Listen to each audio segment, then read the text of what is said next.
Hello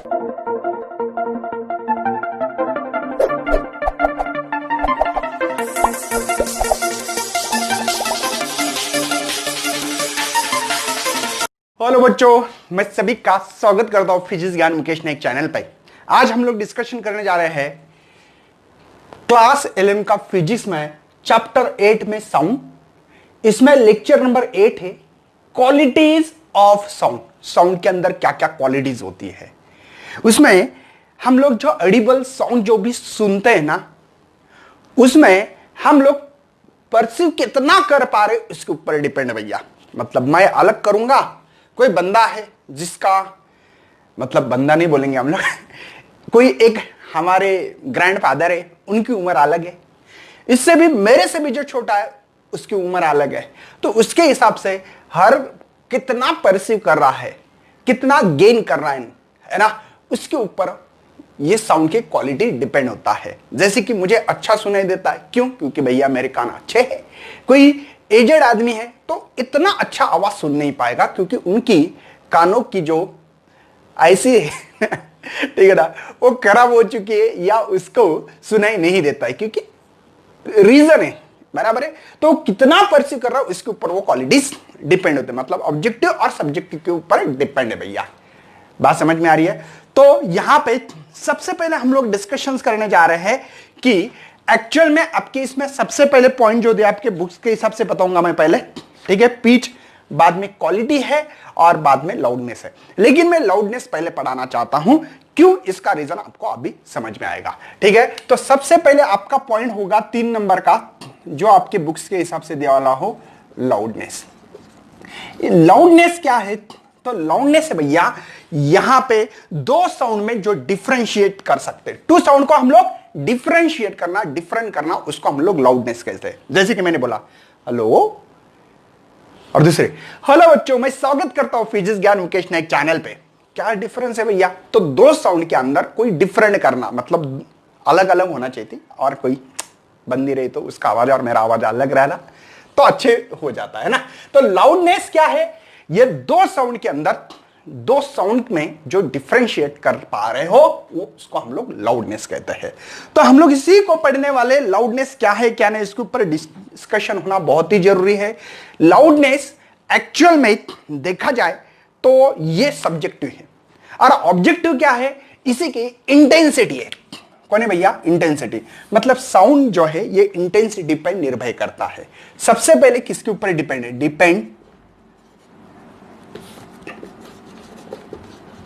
depends. Number 1 कौन बोल रहा मैंने? इंटेंसिटी। अब ये इंटेंसिटी क्या है? तो इंटेंसिटी की डिफाइन होती है energy per unit area per unit time. और वो जो इंटेंसिटी भैया, वो परपेंडिकुलर होना चाहिए। लेकिन कैसे होना चाहिए? परपेंडिकुलर। मतलब जैसे कि आपके पास कोई स्पीकर है, तो ये जो साउंड निकाले ये परपेंडिकुलर होना चाहिए, ठीक है, यही होना चाहिए, ठीक है ना। परपेंडिकुलर नहीं रही तो करना पड़ेगी कंपोनेंट रिजॉल्व। जैसे कि ये रही तो इसका परपेंडिकुलर कंपोनेंट ये होगा, ये, तो इसको बोलेंगे, इसका जो भी कंपोनेंट होगा ये cos थीटा कंपोनेंट आता है। मतलब ये जो आपको इंटेंसिटी दिखा रही है, ये है energy per unit area per unit time. लेकिन ये एनर्जी का जो डायरेक्शन, ये परपेंडिकुलर होना बहुत जरूरी है। कौन सा? परपेंडिकुलर। मतलब ये इंटेंसिटी पे डिपेंड है। मतलब हम लोग जो पढ़ रहे लाउडनेस में जो इंटेंसिटी है, ये intensity directly proportional square of amplitude के ऊपर डिपेंड है। अब एम्पलीट्यूड क्या होता है, इसके पहले मैंने आप लोगों को डिटेल्स में बताया थे। एम्पलीट्यूड होता है, ये मैंने व्यूज ट्रांसफर व्यूज कहा था, इसको याद है आपको? तो ये जो है इसको एम्पलीट्यूड कहा था, याद है? Maximum displacement of a particle, है ना, ये एम्पलीट्यूड है आपका। मतलब एम्पलीट्यूड जितना बढ़ेगा उतनी इंटेंसिटी बढ़ेगी, लेकिन स्क्वायर के फॉर्म में। मतलब किसी ने कहा कि चलो यहां पे आपका 3 सेंटीमीटर एम्पलीट्यूड बढ़ गया, तो इंटेंसिटी बताओ, तो 3 का स्क्वायर 9 होगा बस। तो मतलब इंटेंसिटी 9 टाइम्स ग्रेटर होगी। किसी ने कहा आपका एम्पलीट्यूड 4 से बड़ा है, तो आप कहोगे 4 और का स्क्वायर होगा 16, तो 16 गुना आपकी इंटेंसिटी साउंड की बढ़ेगी। मतलब हमारी जो इंटेंसिटी है ये एम्पलीट्यूड पर निर्भर करती है। जितना ज्यादा एम्पलीट्यूड उतनी हमारे साउंड की इंटेंसिटी ज्यादा, उतनी साउंड की इंटेंसिटी ज्यादा होती है, बात ध्यान में रखना है। तीसरी बात यह है भैया कि आपके बुक्स के हिसाब से, आपके बुक्स के, हाँ मेरी भी बुक्स है, चलो कोई टेंशन नहीं, ये जो लाउडनेस है, ये जो लाउडनेस है ये इनवर्सली प्रोपोर्शनल है डिस्टेंस का स्क्वायर। मतलब कोई दो बंदे हैं, एक बंदा यहां ए खड़ा है, एक बी खड़ा है यहां पे, ठीक है। तो यहां पे किसी ने कहा कि चलो ये 2 मीटर पे खड़े हैं फिलहाल में, ठीक है। वही बंदे अगर यहां पे ए है और दूसरा बी है, आप 4 मीटर पे खड़े हैं, तो बताना है मुझे यहां पे लाउडनेस किसकी ज्यादा होगी और किसकी कम होगी। ऑब्वियसली इसका लाउडनेस कम होगा और वो भी स्क्वायर के फॉर्म में। मतलब अगर वैल्यू पुटअप की जाए तो यहां पे 1/4 टाइम्स लाउडनेस कम होगा, ठीक है। और यहां पे 1/16, क्योंकि 4 का स्क्वायर, देखो ना आर की वैल्यू पुटअप कर रहा हूं 16, तो 16 टाइप लाउडनेस कम होगा क्योंकि इनवर्सली प्रोपोर्शनल है और वो भी स्क्वायर के फॉर्म में। मतलब जितना दूर जाओगे, जैसे कि अब मेरे फोन को, अगर मैं फोन पे रिकॉर्ड करता हूं इसलिए बोल रहा हूं, इस फोन को अगर मैं बहुत दूर रख के सुन लूं कोई गाना, तो क्या सुनाई देगा मुझे? अच्छा बिल्कुल नहीं सुनाई देगा। क्यों? क्योंकि भैया डिस्टेंस बढ़ने से लाउडनेस की जो इंटेंसिटी या लाउडनेस है वो इनवर्सली प्रोपोर्शनल है स्क्वायर के फॉर्म में, इसलिए लाउडनेस कम होता रहेगा। इस बात से हम लोगों को पता लग रहा है। बात समझ में आ रही? इंटेंसिटी क्या है? चलो इंटेंसिटी का एसआई यूनिट भी बता दूं तुरंत। चलो इंटेंसिटी एनर्जी का यूनिट होता है जूल, एरिया का होता है मीटर स्क्वायर, पर टाइम होता है सेकंड, ठीक है। लेकिन आप लोगों ने पावर नाम का एक फैक्टर पहले चैप्टर में पढ़ा होगा। पावर क्या होता है? Work upon time. वर्क का यूनिट होता है जूल पर सेकंड, लेकिन पावर हम लोग वैट में गिनते, तो इसको हम लोग वैट पर मीटर स्क्वायर लिख सकते हैं। क्यों? जूल पर सेकंड मतलब वैट होता है। एक इसकी यूनिट हो सकती है, आपको कोई तकलीफ नहीं होना चाहिए इस यूनिट से। सही है, बढ़ना आगे।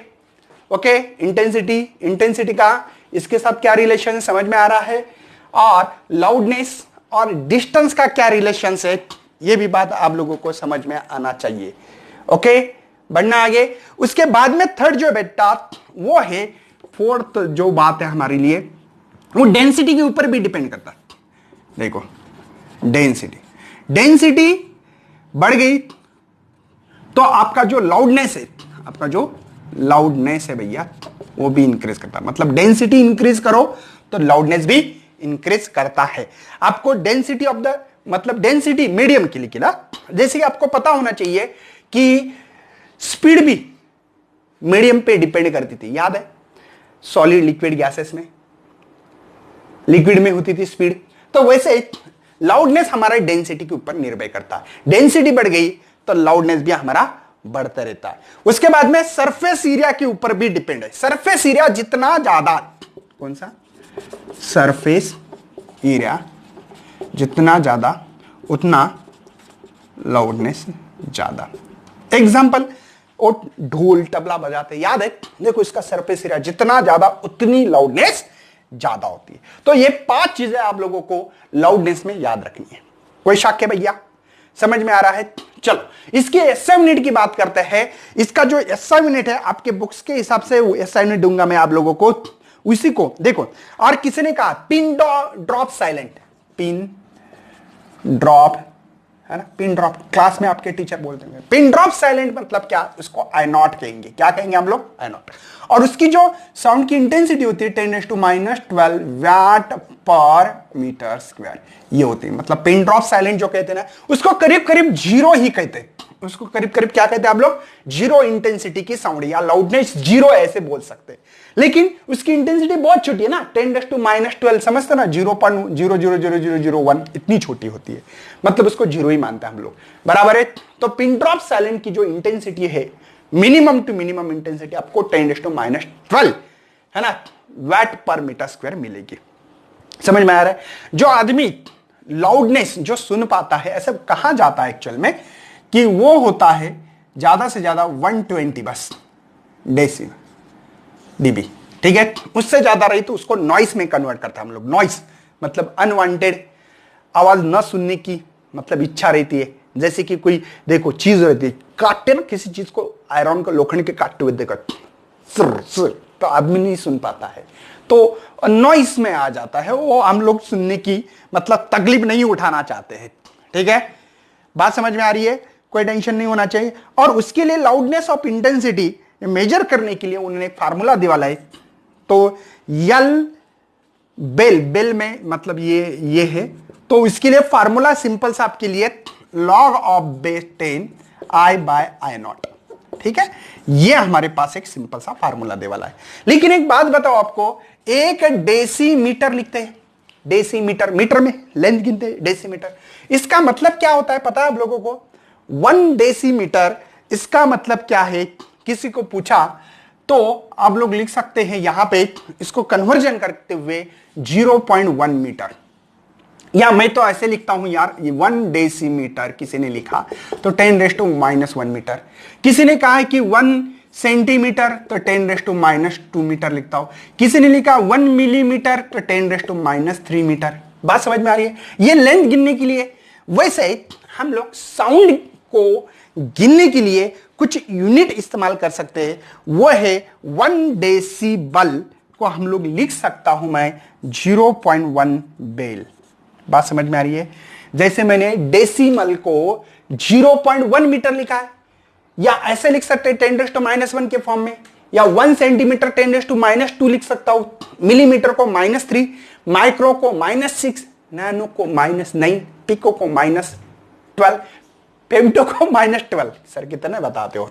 वैसे डेसिबल को बेल में लिख सकता हूं 0.1, जैसे कि ये लिखा, ये सिमिलर वे लिख सकता हूं, क्या नहीं लिख सकता हूं? मतलब भैया 1 बेल को लिखना है तो 10 डेसिबल लिख सकता हूं। आता है ना भैया? क्या ये करवा के देना है?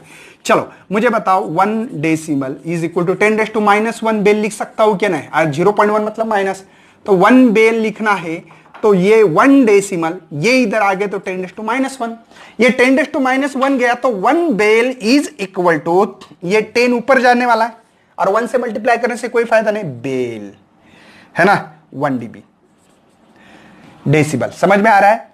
ये मल्टीप्लाई है तो डिवाइड आ गया, 10⁻⁻1 ऊपर गए तो +1 होगा, और 10 × 1 10 ही होता है। तो ये बात तो समझ में आ रही है, कोई टेंशन नहीं होना चाहिए इस चीज से। ठीक है, तो हम लोग इसको 1 डेसिमल टू बेल करना है, 1 मतलब 1 डेसिमल टू बेल करना है ना? बात समझ में आ रही है आप लोगों को? तो आप लोगों को इस चीज से कितने से मल्टीप्लाई करना पड़ेगा? 10 से।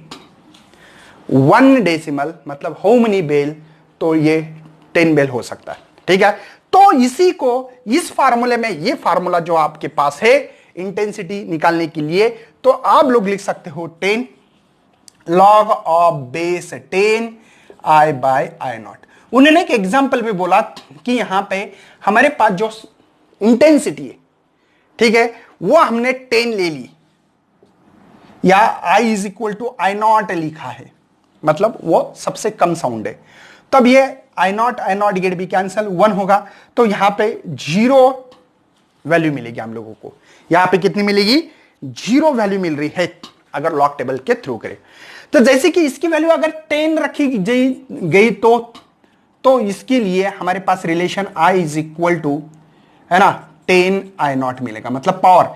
किसी ने 20 लिखा तो 10⁻² मिलेगा, किसी ने 30 लिखा तो 10⁻³ लिखो, 40 लिखा तो 10⁻4 लिखो। बस यही रिलेशन उनके साथ बनानी है आप लोगों को, बाकी को नहीं। जो इंटेंसिटी है, जो हमारी ओरिजिनल इंटेंसिटी है ना, मतलब कम से कम ऑडिएबल इंटेंसिटी है, उसके गुना ये मिल जाएगी वैल्यू। मतलब मैं लिख दूं यहां पे, जैसे कि I is equal to 10 I naught, अगर आपने 10 लिखा हो, 20 लिखा हो तो I इज इक्वल टू 10⁻², ये 10⁻1 है ना ऑलरेडी, I नॉट। किसी ने लिखा है कि चलो 30 के लिए बोलो तो I is equal to I3 by naught. किसी ने 40 लिखा है तो आप लोग कैसे लिखोगे? I is equal to I naught से इतने गुना। किसी ने 50 लिखा है तो I इज इक्वल टू क्या लिखोगे? 10⁻5 I नॉट। बस ज्यादा मत करना, इससे ज्यादा घुमाने की जरूरत नहीं है। मेरे ख्याल से सबसे पहले लाउडनेस समझ में आना चाहिए, वो छोड़ो, वो सिंपल सी बात है, उससे कोई नहीं, ये एक कन्वर्जन जैसी चीज है, ठीक है ना।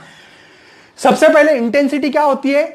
एनर्जी, परपेंडिकुलर एनर्जी, लेकिन per unit area per unit time. इसका ऐसा यूनिट पता होना चाहिए। इंटेंसिटी हमारे एम्पलीट्यूड के ऊपर ही डिपेंड है, मतलब लाउडनेस जो है वो एम्पलीट्यूड कितना है उसके ऊपर निर्भर करेगा।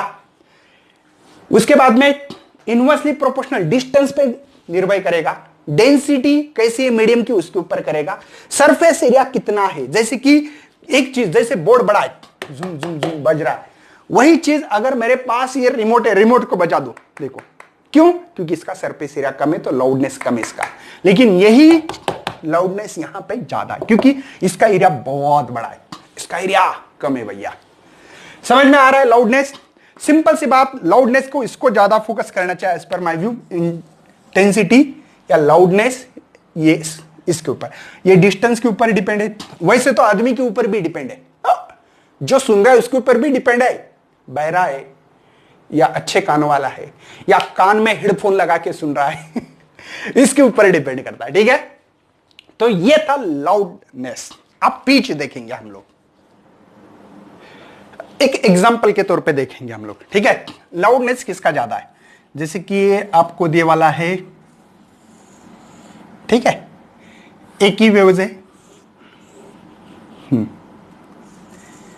किसी ने कहा है कि चलो ए डायग्राम है, ये बी है, लाउडनेस किसका ज्यादा है, तो यहां पे दे देता हूं, नहीं तो ये जो एम्पलीट्यूड भैया ये है 5 सेंटीमीटर, यहां पे है 2 सेंटीमीटर। चलो बता दो, तो ऑब्वियसली ए का लाउडनेस ज्यादा होगा और लाउडनेस ऑफ बी का कम होगा। क्यों कम होगा, क्यों ज्यादा होगा, क्योंकि एम्पलीट्यूड पे निर्भर करता है। सेम डिस्टेंस पे दोनों आदमी खड़े, सेम सुनने वाले हैं, कोई प्रॉब्लम नहीं, कानों में प्रॉब्लम नहीं दोनों के, ठीक है ना।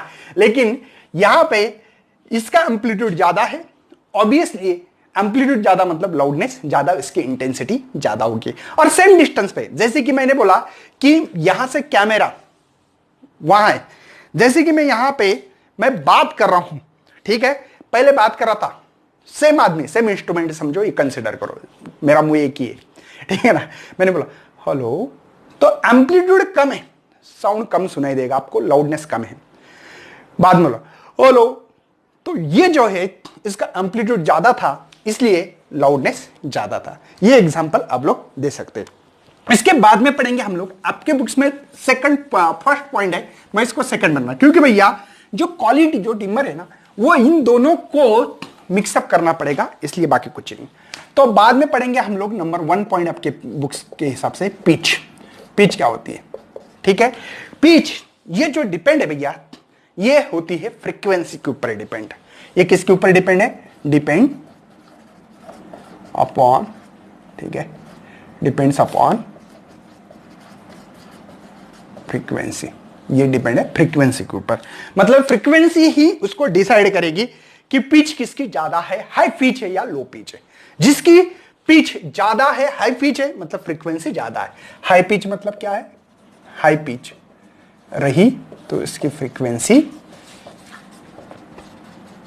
हाई होगी, ठीक है। और लो पिच का मतलब क्या है, लो पिच मैंने कहा कि चलो ये लो पिच है, मतलब फ्रीक्वेंसी लो होगी, ठीक है। बात करते जैसे कि अब पिच से है ना डिस्टिंग्विश कर सकते किसी चीज को, तुरंत कर सकते हो। जैसे कि एक मेरी आवाज है और कोई एक गर्ल्स है, हाँ सर गर्ल्स तो अच्छी लगती है, चलो एक गर्ल्स सुन ले, एक बॉयज की आवाज है, तो आप तुरंत कहोगे कि गर्ल्स की आवाज श्रील है। श्रील समझते ना, मतलब बहुत मधुर है, बहुत अच्छी आवाज है, सुनने में अच्छी लगती है, क्योंकि उसकी फ्रीक्वेंसी अच्छी होती है ना। जो फ्रीक्वेंसी होंगी लेडीज की ज्यादा होती है, मतलब हाई फ्रीक्वेंसी मतलब हाई पिच है, इससे समझ में आता है, मतलब पिच अच्छी है ऐसे बोल सकते हैं आप लोग। ये होगी फीमेल की और ये मेल की, ठीक है। मतलब फ्रीक्वेंसी पे डिपेंड करता है कि यहां पे किसकी पिच हाई और किसकी पिच लो है, इससे समझ में आ जाता है। जैसे कि हम लोग हमारे जो टीवी या जो भी इंस्ट्रूमेंट, म्यूजिक इंस्ट्रूमेंट होगा, उसमें आप लोगों ने नॉब देखा होगा, क्या एक होता बास, मेरे ख्याल से रिमोट पे होता है ना, होता है ना रिमोट पे। अब मेरे पास रिमोट नहीं तो दिखाता था आप लोगों को। और दूसरी जो होता है यहां पे ट्यूबल, ठीक है। यहां पे आप लोगों को समझ में आएगा कि यहां जो आवाज होगी वो श्रील होगी, ठीक है, और यहां जो साउंड होगी हम लोग जो सुनेंगे वहां पे ऊपर होगा। मतलब आपके बुक्स में दिया है वैसे बता रहा हूं। एक्चुअली आप अपने मेल फीमेल, यहां पे मेल की आवाज पकड़ सकते हो, यहां पे फीमेल की आवाज भी पकड़ सकते हो। मतलब ट्रेवल करने से श्रील मतलब इसकी फ्रीक्वेंसी हाई आ जाती है, और बास में क्या होता है फ्रीक्वेंसी लो हो जाती है। और वो आवाज मतलब आप लोग आप सेटअप कर सकते हैं, है ना, आप लोग सेटअप करते होगे आपके टीवी के इसमें रिमोट में, या जो और भी जो साउंड के इंस्ट्रूमेंट होते हैं उसमें आप लोग कर सकते हैं, ट्रबल कर सकते हैं, पास कर सकते हैं, उससे आप लोगों को समझ में आता। एक मेन बात भैया, इसका एम्पलीट्यूड मतलब लाउडनेस सेम हो सकता है लेकिन फ्रीक्वेंसी डिफरेंस है। क्या है? लाउडनेस इज सेम बट क्या डिफरेंट, क्या पढ़ रहे हैं हम लोग? फ्रीक्वेंसी है। मतलब किसी ने कहा कि पिच क्या होता है, थोड़ा समझा दो, तो आप कहोगे कि लाउडनेस सेम हो सकता है बट उसकी जो फ्रीक्वेंसी है वो डिफरेंस होती है।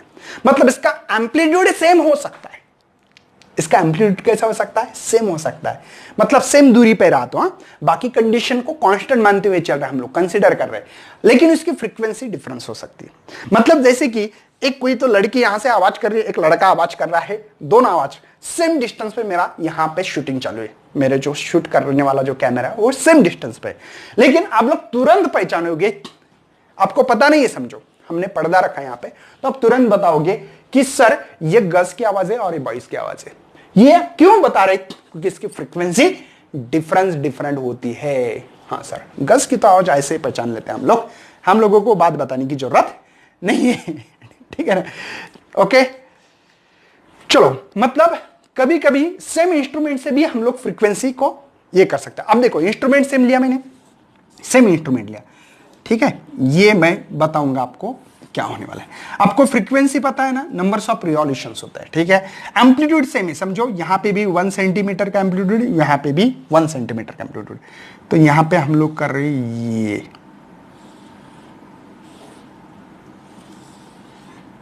ठीक है, और यहां पे देखो अभी ये जूम जूम जूम जूम, कहां तक? यहां तक जूम, ठीक है। अब यहां पे एम्पलीट्यूड दोनों का 1-1 सेंटीमीटर, यहां भी 1 सेंटीमीटर है, ये भी 1 सेंटीमीटर, एम्पलीट्यूड सेम है, एम्पलीट्यूड में कोई गड़बड़ नहीं है।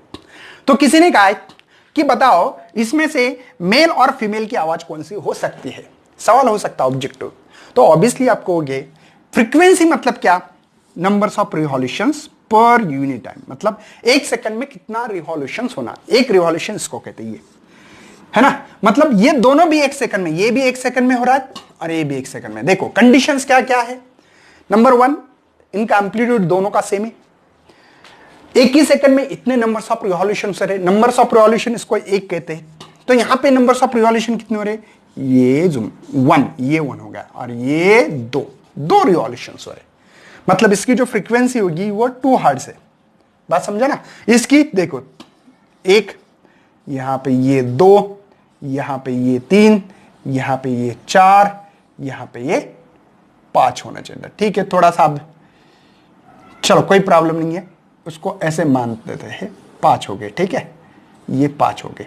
मतलब इसकी जो फ्रीक्वेंसी है F2 की, तो ये F1 F2 5 हर्ट्ज है। तो किसी ने कहा कि बताओ इसमें से मेल और फीमेल की आवाज कौन सी?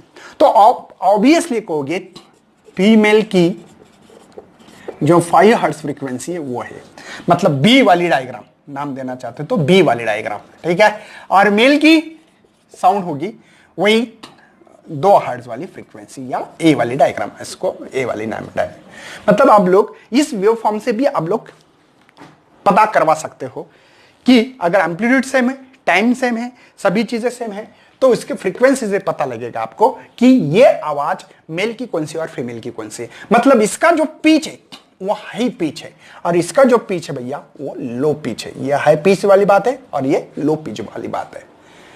मेरे ख्याल से क्लियर होगा। पिच क्या है भैया? फ्रीक्वेंसी, बस पिच का फ्रीक्वेंसी के साथ रिलेशन लगाओ। लाउडनेस एम्पलीट्यूड के साथ रिलेशन लगाओ, ज्यादा वो डिस्टेंस पे भी निर्भर करता, बात मुझे पता है बाकी, लेकिन मेन फैक्टर क्या है ये बात समझो, मेन फैक्टर के ऊपर फोकस करना है ना। तो पिच का रिलेशन हमने लगा दिया अभी। पिच ये करता है फ्रीक्वेंसी से रिलेटेड, और लाउडनेस करता है भैया एम्पलीट्यूड से रिलेशन। ठीक है, एक्चुअली भैया ये जो पिच है ना, पिच ये जो है सब्जेक्टिव और ऑब्जेक्टिव, बात समझ में आ रही है ना, ये सब्जेक्टिव चीज है, ये ऑब्जेक्टिव, मतलब इससे मेजर, फ्रीक्वेंसी से मेजर कर सकते हैं, इसको मेजर पिच से नहीं कर सकते। लाउडनेस ये कौन सा है, सब्जेक्टिव है। ऑब्जेक्टिव मतलब उसको मेजर करने के लिए इंटेंसिटी है। क्या चीज है भैया,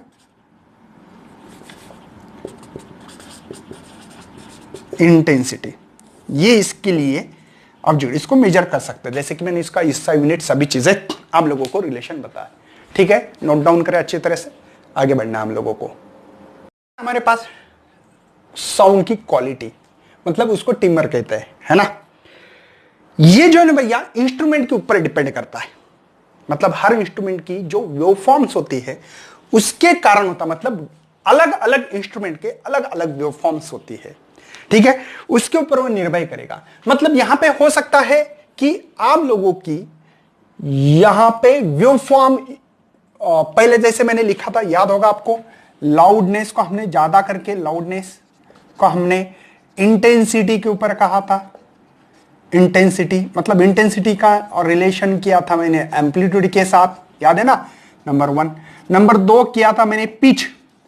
पिच ये फ्रीक्वेंसी के ऊपर डिपेंड करती है, ये सब्जेक्टिव और ये ऑब्जेक्टिव है, मतलब उसको मेजर कर सकते हैं। इसको मेजर करना थोड़ा ये रहता है ना, लाउडनेस। ओके, तो ये सब्जेक्टिव और ये ऑब्जेक्टिव है। वैसे हमारे पास अभी ये जो साउंड ऑफ क्वालिटी है, ये डिफरेंट डिफरेंट इंस्ट्रूमेंट की अलग अलग क्वालिटीज होती है। जैसे कि आप लोग म्यूजिकल गाना सुनते हो तो गिटार अलग, सितार अलग, तबला अलग, पता है ना कितने इंस्ट्रूमेंट है भगवान, है ना। तो ये सभी की जो है उसकी डिफरेंट इंस्ट्रूमेंट के ऊपर डिपेंड रहेगी उसकी क्वालिटी। सही है भैया, और ये डिपेंड रहेगी मतलब किसके ऊपर, वेव फॉर्म के ऊपर। जैसे कि मैं आपको बता दूं कि ये एक वेव फॉर्म है, ये, ठीक है। अब एम्पलीट्यूड सबका सेम होगा, एम्पलीट्यूड देखो सबका सेम होगा, ये, ठीक है। इसका एम्पलीट्यूड देखो, अब किसी का होता है ना ऐसे, ये स्क्वायर वेव फॉर्म होते हैं, ठीक है, ये, ओके, समझ लो। किसी के वेव फॉर्म ऐसे भी होते हैं,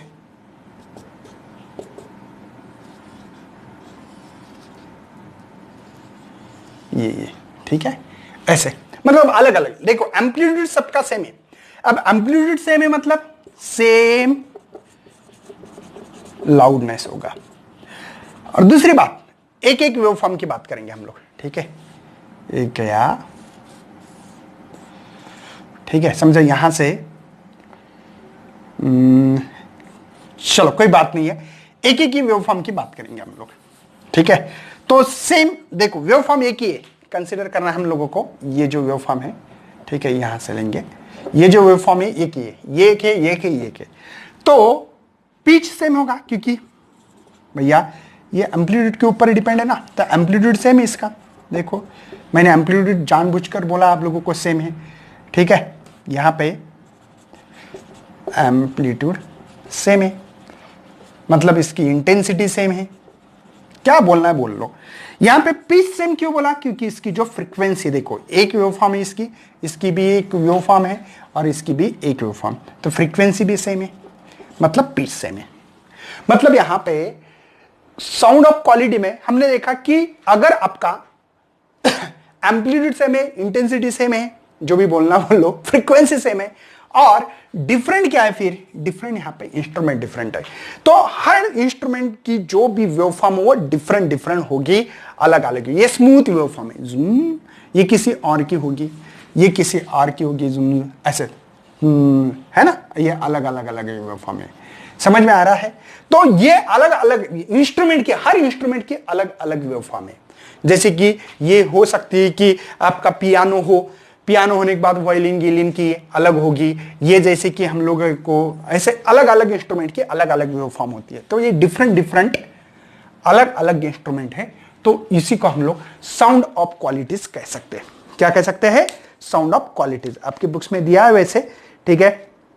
ये डिपेंड होता है, गिटार वायलिन दिया वाला है, हारमोनियम दिया वाला है ना, अलग अलग different easily identify the instrument, quality of sound of instrument, है ना, depend upon the mixture of tones. मतलब ये आप लोग इजीली उसको पहचान सकते हैं। और 12th में उसके लिए आपको सुपरपोजिशन ऑफ व्यूज बोल के मैंने वहां पे पढ़ा है। अगर किसको और डिटेल में पढ़ना है तो सुपरपोजिशन ऑफ व्यूज डाल सकते हैं आप लोग। क्या?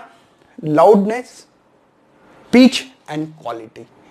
आपको वीडियोस मिलेगा, उसमें बहुत ही डिटेल्स में ये चीजें मैंने ऑलरेडी आपको बताई की है। तो बच्चों ये था आज का 8 नंबर का लेक्चर। उसके बाद में डफलर इफेक्ट आने वाला है।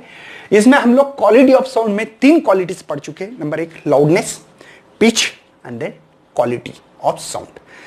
क्या बताया मैंने? सबसे पहले लाउडनेस ये इंटेंसिटी के ऊपर डिपेंड है, एम्पलीट्यूड के ऊपर डिपेंड है, वैसे तो दूरी के ऊपर भी डिपेंड होता है, डेंसिटी के ऊपर डिपेंड होता है, मेनली बता रहा हूं। पिच ये फ्रीक्वेंसी के ऊपर डिपेंड है। And then third one is a timbre जो है आपका वो वेवफॉर्म के या डिफरेंट इंस्ट्रूमेंट के ऊपर डिपेंड है। उसको हम लोग पहचान सकते हैं, है ना, उसको हम लोग पहचान सकते हैं किससे? तो डिफरेंट इंस्ट्रूमेंट, या हम लोग वेवफॉर्म बोलो सीधा, वेवफॉर्म के हिसाब से पहचान सकते हैं उसको, है ना, बराबर है। मतलब डिफरेंट इंस्ट्रूमेंट को या डिफरेंट साउंड हम लोग इसको इजीली पहचान पाएंगे। किसके कारण? ये साउंड ऑफ क्वालिटी के कारण। तो ये था भैया यहां पे लेक्चर से ही करते हैं हम लोग खत्म। इसके बाद में आगे बढ़ने वाले हैं डफलर इफेक्ट। तब तक आपने अब दोस्तों को करना है वीडियो को शेयर, लाइक करना है और नहीं तो सब्सक्राइब भी करना। चलो, thank you and best luck for your study.